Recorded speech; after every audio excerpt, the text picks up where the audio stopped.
Сайн бацхан хүүхдүүдээ өнөөдрийн асуух хичээл нь хүний нэр өгөх ёс гэсэн хичээлийг үзнэ. Хичээлийн зорилго мань гэр бүлийнхээ шүүдийн нэр утга учраа мэдж үндэсний үчгээр зөв бичсэн байна. За чамайг хэн гэдэг вэ? Чиний нэрийг хэн хүсэнг вэ? За чиний нэр нь юу бэлэгддэг вэ? За энэ талаар та бодож ирсэн хүүхдүүдээ. Нэр арилгах ёсон. Монголчуудын уламжлалт албадар хүний нэр их учир утгатай байдаг. За хүүхдтэй анх нэр өгтөө цаг өдрийн сонгоод нэр хайрлах хэмээн настай буурал эрдэмтэн мэргэд залан багшид барааллахад төрсөн өдөр гараг цагийг уншинжиж үзээд тохирох нэрийг хайрладаг юм уламжлалтай байсан. За ингэж нэр арилгахдаа бид нар гарав хэмээх судраг баримтлан нэр өгдөг гэжээ. Энэхүү уламжлал соёл зан заншил магадгүй кирилл бичиг шилжсэн тэр цагаас алдагдаж эхэлсэн байж болох талтай. Гачин чамин нэр өг эсвэл гадаад үгээр нэрлэх утгыг мэдэхгүйгээр нэр өг. За нэг нэрийг олон янзаар бичих. Дуудлагаараа буруу бичих хандлах газар авсантай холбоотой Монгол хүний нэрийн сан өмнөгт ихэнх өөрчлөлт орсон. Хүүхдэд нэр өгдөг байсан уламжлалт эмх цампраагүй сайн дурын шинжтэй болсноос үүдээд нэр хүнддэх нэр таарахгүй байх зэрэг ойлголт өгүүлэлж асуу үссэн байх үүсэх аргагүй. Хүн өөрийнхөө нэрийн утга учрыг мэддэг, зөв бичиж чаддаг, нэрээ хайрлаж бахархдаг хамгийн наацх энгийн соёлыг хүмүүр эзэмссэн байвал цохиноо. За монголчууд үлзий дамбаралтай сайн сайхныг ерөөс нэр өгдөг үнд төрсөн жил сар од гараг махуудын одоо харгалзаж нутаг усны нэр алдар суудны нэр болон бусдад ерөөл бэлэгтэй нэрс хамаардаг. За давааж өг гэхэл монголоор саран гаргийн аврал гэсэн утгатай. Нэм долгор гэхээр монголоор наран цагаан дарих гэх мэт утгатай байдаг. За газар усны нэр бэлэгдэж болдог. Жишээ нь хангаа, идэр, онон, сэлэн гэх мэт тухайн цаг үеийн учрал тохиол онцлог юм үзэгдлэр бас бэлэгдэнэ. За 81 онд Монгол хүн сансар даах ниснтэй холбоотой гүр аргач олон сансар гэдэг үгийн язгууртай. Сансар маа, сансар туяа, сансар судлал, сансар гарав, сансар аргачаа гэх мэтээр бол нэмэгдэжсэн. Мөн хүүхэд тогтгүй айлбал муу голдгой хар цагаан гэлэн зайлуулахаар этгээд нэр өгөх, өвчөө орох ба нэр хүл зогсноос нэрийг солих өөргөөсөө нэр өгөх зэрэг яс байдаг. Үүнд хинчвч хүн биш хэм блэ. За тогоо мод чулуу хүн хөх нохой гэх мэт нэрүүдийг өгдөг байжээ. За Монгол хүний үндсэн бүрэлдэхүүн хүн хэсгийг өн эртнээс нааш унган монгол үг бүрдүүлж ирснийг түүхэн сурвалжчдаас харахад мэдэгдэнэ. За өнөөдөр түгээмэл хэрэглэж байгаа бат, мөнх, гал, алтан, зургаан, алаг гэх мэт олон нэр бол 1940 он зохиогдсон Монголын нөхцөл зохиол. Түүнээс хойш бичгийн дурсгалуудад хадгалагдсаар ирсэн. За Монгол хүний нэрийн сан өмнөрт унган монгол үгээр бүтсэн хүний нэр цоглох байр эзэлж байгааг зэрэгцээ төвд санскрит хятад гаралтай. Мөн Европын хэлний нэрч бас цөөнгө тохиолдож байна. За харин таны нэр ямар утгатай хаанаас гаралтай вэ гэдгийг хүн болгон мэддэггүй. За дан нэр гэхээр эртний язгуураас бүтсэн нэр зохиолж ирсэн. Жишээ нь зүч, бат, тул, мөнх гэл одоо Монголын сүчээр гардаг тийм ээ. За буддын шашны нөлөөгөөр 13-аас 14 дэх зууны үед Монголд одоо буддын шашин дэлгэрч ирсэн учраас үүнийг дагаад төв санскрит гэх мэт харилны нэр өгөх болсон. За дорж энэ бол эрхэмжүүл очир гэсэн үг санскрит хэлээр важра уугар хэлээр ойлонд орж ирэхдээ одоо өвчр болж орж ирж байсан. Орчуулсан нэрс бас нэлийн цонхолж байна. Төв санскрит нэр дэлгэрхийн амд орчуулсан нэрс бол одоо цэрэг буюу урт насан, цэдэн буюу бат насан, дижил буюу амар жаргал, насаг төрж ээлдэг очир, дашнан буюу үлзий наран гэх мэт нэрнүүд бас мөн их орж ирсэн байна. За худалдаа харилцаа соёлын харилцааны нөлөөгөөр болор гэсэн нэр орж. Энэ бол гоёл чимэглэр нэгэн зүйлийн чулуутэй. За гүнжид гэдэг дулааны таслаг хөргөмлөө нэр. За тогос шувуу араб тогос гэдэг бол тогос шувуу байдаг. За мөн араб перс армեն нэр орж ирж байсан.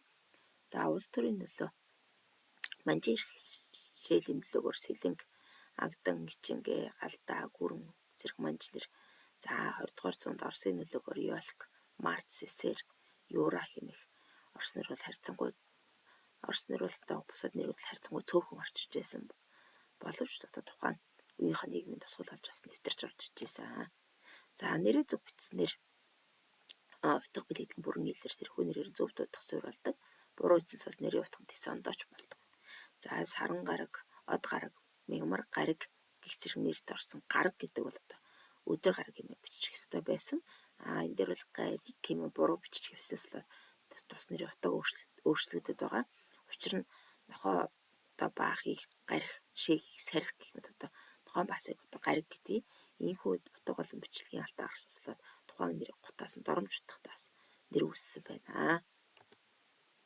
За монгол бичгээр нэр бичих уламжлалт зарчим бол овог бичгтээ бид нар монгол бичгээр овгоочдаг бүтэн үгээр буюу хураангуйч бичиж болно. За хураангуйч заавал үгээр бичдэг. Бид нар кирилл дээр бол эхний үсгийн бичдэг бол монгол бичгээр дандаа үгээр бичдэг байгаа. За Б гэхээс илүү ба юм уу эсвэл бо юм уу гэх мэт. За үгээр бичдэг юг анхаарах вэ гэхээр хэрэг гიშгээр хэлсэн нэрвэл тухайн гიშгийн үгээхийн дордог хөлбөрөөр бичиж тасалтай тавина. За хэрэг гişгээр хэлсэн бол кирилл бичиг дан гэвлэгч гэж бичихгүй заавал гიშгээр амтлуулж бичдэг байгаа. Б хулан гэхэд болтын эмчэнд бо гэж бичнэ гэсэн. За ийм учраас монгол бичгээр хүний овог бичгтээ овгийн нэрийг зайлшгүй лавлах хэрэгтэй. Б юм уу, Н юм уу гэхгүй харин бат юм уу, болт юм уу гэдгийг лавлж мэдчих шаардлагатай гэсэн. За монгол хэлэнд хатан гэдэг үг нь бол хоёр үндсэн утгатай байдаг. Монгол бичгээр утгаас хамаарат өөр өөрчлөлттэй байдаг.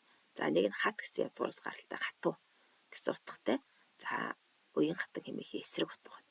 За тийм учраас хатан баатар, хатан зориг, хатан бол гэсрэг харьцангуй хаттай, баатар, зоригтой бол гэсэн санаа хэлтэж байгаа. Нөгөө нь болохоор хатныг хааны хатныг хэлж байгаа. Тэгэхээр энэ болохоор хатан эрдэнэ, хатан чимээг, хатан цэцэг гэх хатан уул гэх мэт одоо нэрст орно. За бас нэгэн жишээлх юм бол од гэж бичдэг үг бид нар галаас амар хоёр анзаар бичдэг. За тэнгэрийн од ирэхс гэх юм бол одуу гэж чинь жишээл одуу гариг, одуу мандах, одуу туяа, одуу гэрэл. За төвд үг бол гэрэл цацраг гэсэн утгатай од байдаг. Гарлыг нь баримтлаад ирэхээр яг од гэж дэвсгэрлэж бичдэг. Жишээ нь сар од тийм ээ. Од сүрэн гэх мэт. Од сүрэн гэдэг бол гэрлийн сахиус гэсэн утгатай. За харин зарим тохиолдолд аль од болохыг нэгтэл бол бас сайн. Одмаа гэдэг одоо нэрийг бичгтэй бид нар од нь монгол үг бол одны их, одуу ма, төвд үг бол гэрлийн их гэд од ма гэд дэвсгэрлэж бичнэ. Тэгэхээр энэ нэрийнхаа утга учирыг сайн мэдчихэж бид нараас зөв бичиж болох нэ. За алгаа, түвшээ, цэцгээ гэд ингээд эдгээр үгнүүд бол нөгөө нэг дуудлагын дагуу бүрэн хэвсэн нэрийг монгол бичгээр ч уг нэрийн бичлэгийн хамаарат алаг, түвшин, цэцэг гэд бичдэг. Учир нь эдгээр нэр зүсээ бол нөгөө нэг хүнийг дуудах үед заавал зөвхөн ахтай хүний нэр гэж өгөх нь одоо хүү цэцэг, хүүш бат, хүү гişиг гэж бодгоо адил болдог учраас зүгээр яг үндсэн нэрээр нь бичээд за бид нар нэрийн дуудахтаа бол алгаа гэдэг дууддаг байна шүү дээ. За нийлбэл нэрийг удаах нэр гიშгээр нь хэлж байвал дунд нь богино зураас тавина. За бид нар инх улирал гэдэг хоёр дахь үг нь одоо нөгөө гიშгээр хэлж байвал дунд нь зураас тавьдаг тийм ээ.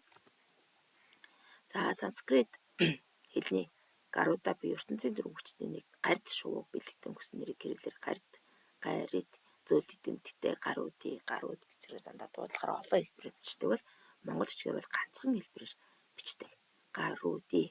За сүүлийн түүхүүд нэр өгтөө монгол бичиг дуулгын эрхэмлэг болсон түүнийг кирилл бичгтнээс тусгадаг болжээ. За жишээ нь ариун ари гүн номын далай гэдэг номын далай бэлгийн наран гэдэг бэлгүүн наран гэсрээр ялгаж байна. За энэ монгол бичгээр бол ари гүн гэдэг одоо ариун гэдгийг монгол бичгээр ари гүн гэждэг бол одоо тэгж нэр өгдөг болсон байна. Номын далай биш номын далай гэж зэрэгээр нэр өгдөг болсон байна. Энэ олон хувилбартай нэрийг бол монгол бичгийг дагаж өгөх нь зүйтэй.